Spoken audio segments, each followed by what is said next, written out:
Please SIT down.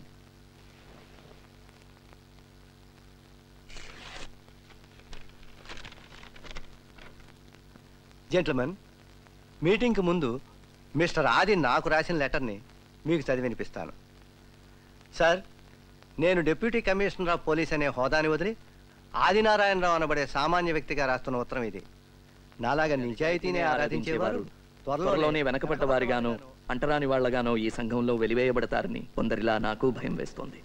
రాజకీయం, హింస కలిసి ఒక వ్యాపార ఒడంబడిక చేసుకుని అగ్నిసాక్షిగా విడదీయలేని జంటగా తయారయ్యాయి. తీవ్రవాదం ఉగ్రవాదంగా మారి వాటి గురించి ప్రజలు విని విని విసుకెత్తి వినడం కూడా మానేశారు. ఈ పాలకుల చెవులకి తుపాకీ శబ్దం తప్ప మరేదీ వినిపించదని కాబోలు కొందరు తుపాకీ శబ్దంతోటే వాళ్ల దృష్టిని ఆకర్షిస్తున్నారు. తుపాకీతో ప్రభుత్వాన్ని రక్షిద్దామనుకునే పోలీసులు, తుపాకీతో తమ రాజ్యాన్ని స్థాపిద్దామనుకునే ఉగ్రవాదులు ఆ తుపాకులకే బలైపోతున్నారు. హింస అనే జాడ్యం మహమ్మరిలా సోకి నిజాయితీ గల విప్లవవాదాన్ని సైతం కొన్ని చోట్ల కల్తీ చేసింది.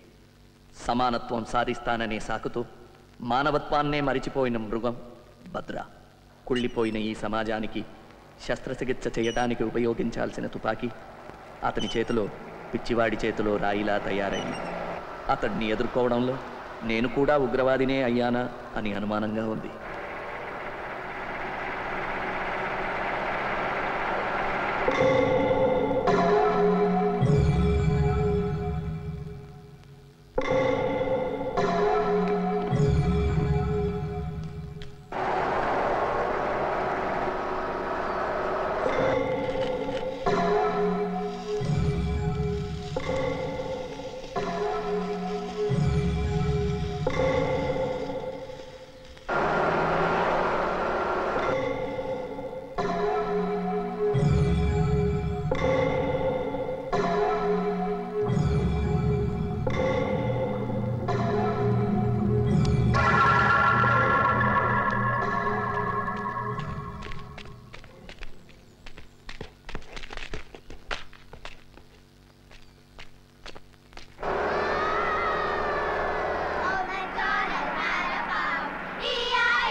బాంబు ఇప్పుడు డిఫ్యూజ్ చేయగలమా? అది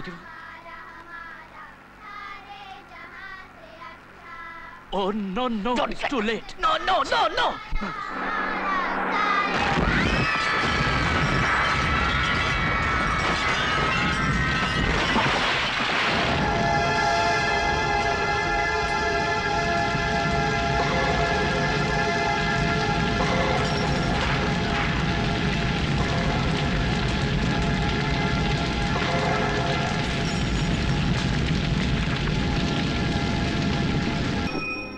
వాళ్ళిద్దరు చాకు లాంటి కుర్రాళ్ళు.